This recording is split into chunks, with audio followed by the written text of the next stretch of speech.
Sehingga diceritakan dulu ada satu orang punya utang 500 dinar. Dia punya utang banyak sama orang, kemudian datang waktunya semua pada nagih, maka dia kebingungan, nggak punya uang. Akhirnya dia pergi ke salah seorang saudagar, dia pinjam uang 500 dinar. Diberikan sama saudagar tadi. Sebelum diberikan ditanya, kapan mau kau kembalikan uang ini? Maka dia berkata, insya Allah di tanggal sekian saya kembalikan. Uang itu diambil, dia bayarkan hutangnya satu persatu. Selesai dibayarkan tidak tersisa uangnya. Nggak ada sisa modal untuk dia putarkan supaya bisa bayar hutangnya yang 500 dinar ini. Karena apa? Memang dia pinjam sesuai dengan kadar hutangnya. Sampai ketika datang waktu jatuh tempo, yang punya uang datang ke rumahnya nagih, mana uang 500 dinar yang kau pinjam? Kau janji hari ini akan melunasinya. Maka dia bilang, demi Allah sepeser pun saya nggak punya, saya belum mendapatkan apa-apa untuk saya bayarkan kepada dirimu. Maka yang punya uang nggak mau tahu. Engkau janji tanggal sekian mau kau bayar, sekarang sudah jatuh temponya, maka bayar hutangmu sesuai dengan ucapanmu. Dia bilang, saya nggak punya. Kalau begitu ayo pergi ke Qadhi, pergi ke hakim, nggak benar ini perbuatanmu. Maka yang utang tadi dibawa sama yang punya uang ke hakim. Diceritakan perkaranya, ditanya sama hakim, kenapa tidak kau bayar hutangmu? Bukankah engkau berjanji hari ini akan melunasinya? Dia bilang, iya saya berjanji, tapi saya nggak punya uang. Saya bukan pengkhianat, bukan orang yang mau berdusta. Kalau berdusta saya akan bilang saya nggak punya uang. Nggak ada perjanjian di sini, nggak ada bukti. Tapi saya ngaku kalau saya punya utang dan hari ini saya nggak punya uang untuk saya bayarkan. Maka Qadhi berkata, apa? Kalau begitu kau melanggar janjimu, maka engkau harus dihukum, engkau harus dipenjara. Maka yang utang tadi bilang apa? Kalau begitu ya sudah, kalau memang hukumannya saya harus dipenjara karena saya nggak bayar utang, ya sudah saya terima. Tapi tolong berikan saya waktu 1 hari. Saya mau kembali ke rumah saya mau izin dengan istri dan anak-anak saya. Besok saya akan kembali ke sini lagi dan masukkan saya ke dalam penjara. Maka sang hakim berkata apa? Bagaimana mungkin saya bisa percaya dengan dirimu? Siapa yang menjamin dirimu? Kalau ada yang menjamin kau bakal kembali ke sini, maka saya lepaskan. Dia bilang, ya Qadhi, kalau saya niat lari, sudah dari kemarin-kemarin saya lari.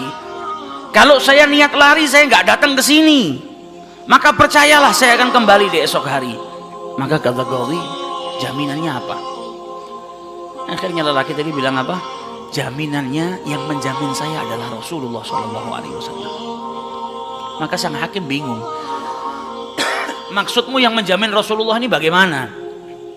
Dibilang, ya hakim, kalau saya besok nggak kembali ke tempat ini, saya bersedia ditolak menjadi umatnya Nabi besar Muhammad SAW. Ini tidak main-main sumpahnya. Dan ini bukan sembarang orang, memang orang yang soleh. Dia bilang, berikan saya waktu sebentar, saya kembali kepada keluarga saya pamit dengan istri saya, besok saya kembali. Saya bersumpah dan saya siap dikeluarkan dari umatnya Rasulullah, nggak dianggap sama Rasulullah kalau sampai saya berdusta. Maka si hakim tadi mendengar sumpahnya seperti ini, akhirnya dipercaya. Kalau begitu kembalilah. Maka dia kembali ke rumah, dia ceritakan kepada istrinya, dia minta izin sama istrinya, suamimu ini mungkin besok di penjara karena nggak bisa bayar utang. Kata istrinya, kalau kau dihukum penjara, terus apa yang bisa membuatmu keluar sekarang ini? Kok tidak langsung di penjara, kok bisa kembali ke rumah?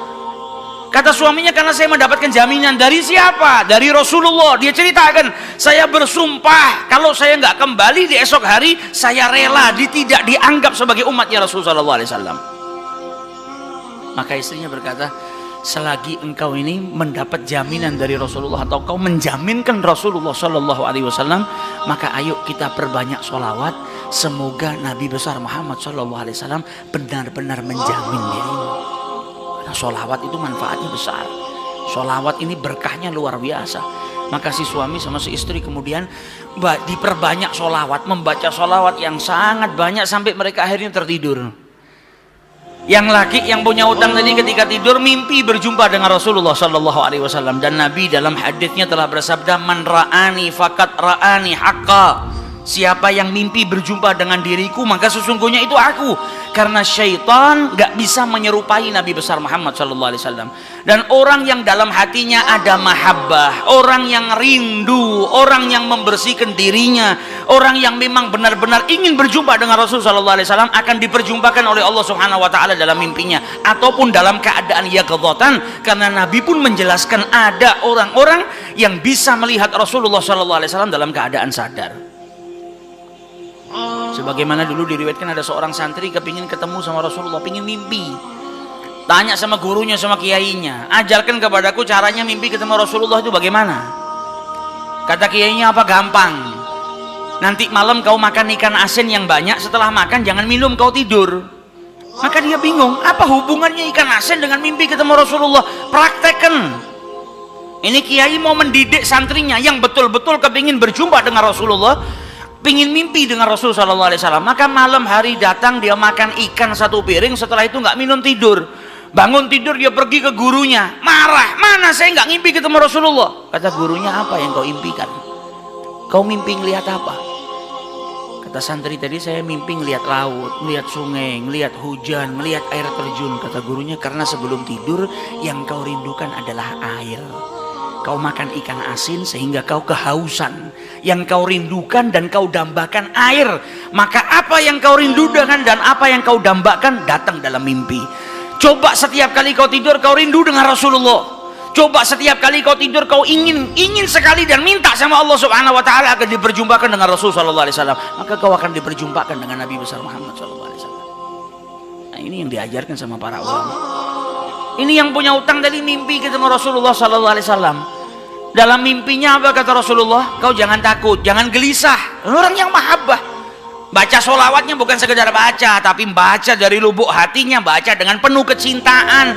Mimpi berjumpa dengan Rasulullah dan berkahnya sholawat tadi bisa menyelamatkan orang, hajat-hajatnya bisa dikabulkan, dapat pertolongan dari Allah Subhanahu Wa Taala. Maka dalam mimpinya Rasulullah bilang apa? Besok pagi kau pergi, idhab ilal wali, pergi ke gubernur di tempatmu itu. Bilang sama gubernur tadi, Rasulullah mengucapkan salam kepadamu, dan sampaikan kepada si gubernur, kalau setiap hari dia bersolawat kepada Rasulullah sebanyak 1000 kali, itu solawatnya sampai kepada Nabi Muhammad. Dan sampaikan kepada si gubernur, tadi malam dia itu kebingungan baca solawat sudah 1000 atau belum. Ada salah dalam menghitung sehingga dia itu gelisah, saya sudah 1000 atau belum. Maka sampaikan kepada gubernur itu bahwasanya solawatnya sudah sampai 1000, jadi dia nggak perlu gelisah. Bangun dari tidur, dia mau kembali ke Gaudi, tapi sebelumnya dia pergi ke wali, pergi ke gubernur tadi. Sampai di rumahnya gubernur, dia sampaikan, wahai wali, wahai gubernur, Rasulullah menitipkan salam kepadamu. Kaget dia. Orang yang selama ini dia solawati, gubernur ini gubernur yang cinta kepada Rasul Sallallahu Alaihi Wasallam, tiba-tiba ada orang yang datang bawakan salam dari Rasul Sallallahu Alaihi Wasallam.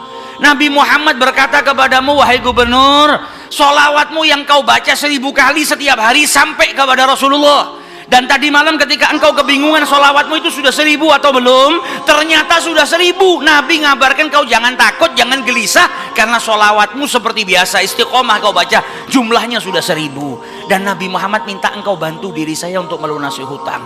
Maka saking gembiranya dapat salam dari Rasulullah, dapat kabar kalau solawatnya yang selama ini dia baca sampai kepada Rasul Sallallahu Alaihi Wasallam. Ditanya utangmu berapa? 500 dinar. Diambilkan 500 dinar dari Baitul Mal. Setelah itu diambilkan lagi 2500 dinar dari uang pribadinya. Ini hadiah buat dirimu karena kau datang bawa kabar gembira kepadaku, yaitu Rasulullah Sallallahu Alaihi Wasallam mengucapkan salam kepadaku. Mahabbah. Kita belum tentu, kalau mungkin andai ada orang yang mimpi berjumpa dengan Rasulullah, kemudian Nabi mengucapkan salam kepada kita, belum tentu kita bahagia sampai bisa mengeluarkan harta seperti itu. Tapi orang-orang yang mahabbah, kecintaannya sama Rasulullah luar biasa. Maka dia pulang dari rumahnya si gubernur tadi bawa uang 3000 dinar. Utangnya cuma 500 dinar. Berkat sholawat dia bisa melunasi hutangnya. Maka dia pergi ke rumah qadhi, sebagaimana janjinya dia akan kembali. Dia ketuk pintu rumah qadhi, maka qadhi tadi ketika buka pintunya langsung memeluk orang tersebut, nangis yang luar biasa dan berkata apa? Alhamdulillah, berkat dirimu tadi malam saya mimpi ketemu Rasulullah Sallallahu Alaihi Wasallam. Kata Rasulullah apa? Kalau engkau membantu orang yang punya utang itu untuk melunasi hutangnya, maka aku akan membantumu kelak di hari kiamat. Diambilkan uang 500 dinar diberikan kepada orang tersebut. Sampai Ghadhinya pun diimpiin sama Rasulullah sallallahu alaihi wasallam. Keluar dari rumahnya Ghadhi bawa uang berapa? 3.500 dinar. Dia pergi ke tempat orang yang dia utangi mau bayar utangnya. Ketika sampai di rumah orang tersebut, orang yang dia utangi tadi sudah berada di depan rumah nunggu kedatangannya. Ketika ini yang punya utang datang, langsung dipeluk, dicium, sambil menangis mengucapkan terima kasih, berkat dirimu tadi malam saya mimpi ketemu Rasulullah. Kata Rasulullah, kalau kau bebaskan utangnya fulan, kelak kau akan aku bantu, aku berikan syafaat kepadamu di hari kiamat. Utangmu jangan dibayar, dan ini ada hadiah untukmu 500 dinar. Berangkat dari rumah punya utang 500 dinar. Berkat mimpi berjumpa dengan Rasulullah, utangnya terlunaskan dan ada tambahan 4.000 dinar. Berkat apa? Berkat sholawat yang dibaca kepada Rasulullah SAW. Jadi kita kalau baca sholawat ini bukan hanya berkahnya nanti di akhirat, bukan hanya nanti kita dapat syafaatnya Nabi, bukan hanya nanti kita dapat tempat yang dekat dengan Rasulullah SAW. Bahkan di dunia kalau kita ada situasi yang tidak menyenangkan, ada masalah, ada apapun, semuanya bisa hilang berkah daripada sholawatnya yang kita baca kepada Rasulullah SAW. Karena satu sholawat dibalas dengan 10 rahmat. Satu rahmatnya Allah, kita punya masalah sebesar apapun bisa hilang kalau kita mendapatkan satu rahmat dari Allah Subhanahu wa Ta'ala. Sedangkan orang yang bersalawat kepada Rasulullah SAW, maka dia mendapatkan 10 rahmat daripada Allah Subhanahu wa Ta'ala. Maka dari itu, datang bulan Rabiul Awal, ayo kita perbanyak sholawat kepada Rasulullah SAW. Kita niatkan supaya berkahnya itu bukan hanya buat diri kita, tapi buat seluruh umat Islam, khususnya saudara-saudara kita yang saat ini di negara kita dipecah belah.